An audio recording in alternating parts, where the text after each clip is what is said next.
Herting, co-founder of ImageThink, spends her days doodling. Not only that, she gets paid for it by big companies like Google and Lego, conferences like South by Southwest, and small businesses across the country. That's because Nora's figured out a way to use doodles to unlock the creativity of business owners and employees alike. Forget old school brainstorming. She says, get everyone together for a group doodle and you'll be surprised at the insights. People who are listening to information, if they're drawing and doodling while they're listening to information, retain 30% more than people who are just sitting there statically. Beth Shaeffer has seen it work. Her Brooklyn-based jewelry and accessories company, Bluma Project, was doing well. But she and her team were so focused on the day-to-day that they started to lose sight of the big picture.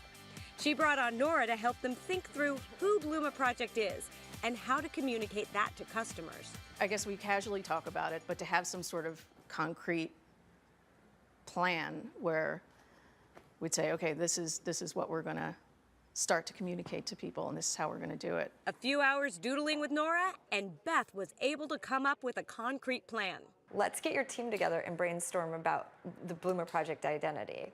And this time, I'll go ahead and demonstrate for you so that you'll be set for the next time you guys meet. Okay, sounds like really good.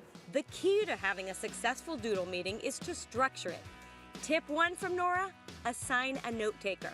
You're going to want to determine at the beginning of the meeting who's going to be the note taker. It's important to remember that it's not about, how artistic it is, but really how effective it is. Tip 2, everyone should be able to see what you're drawing. Make sure you have a big white space to work so that everyone can see it and you have lots of room for your team's ideas. You want to first choose what the topic of your meeting is. In this case, what makes Bluma Project great, because we're going to be talking about your brand.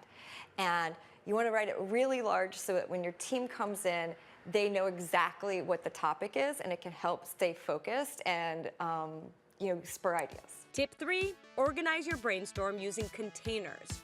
So one tip that's really useful once you start capturing the brainstorming session is what we call containers, which is simply just shapes that encapsulate important ideas and emphasize them. And they're shapes that you're already familiar with. So the first one is just a circle or an oval shape. The rectangle. Okay, and a bumpy cloud shape. Have fun with it. Ooh, fun. A speech bubble. Nice, okay, great. So you can really use these any way you like, whatever one is comfortable for you. The Bluma Project team followed this step by step. So I would just love to hear what you think makes Bluma Project great. It's globally inspired, so there's a lot of travel involved with this job. And every time someone travels, they bring back something new to the table. And once their thoughts were on the board, Nora explained how she used colors, images, and space to tie the ideas together. It seemed that there were about 3 main ideas that came out of the brainstorming session, and so I've organized them spatially. So we talked about being inspired by travel, and everything that relates to that is located over here. This is also a good time to use what I taught you about containers. So I'm going to just highlight and contain this area. And you'll also notice that I use color to organize the themes. So everything relating to Inspired by Travel can be green. Lastly, you'll notice that I went ahead and added some simple images to the board. But again, remember, it doesn't have to be Picasso, just something that's going to add a little bit of emphasis and punch. At the end, Bluma Project had a visual representation of the team's ideas and a way to move forward. So what do you think? Was this effective? I definitely think it was. I mean, to just clarify the things that we all think about everything. And I feel like we could put this up on the wall and just, be reminded of the things that we want to stay on point with when we're talking to clients. Excellent. And do you think that you'll be able to do it yourself next time? I think so.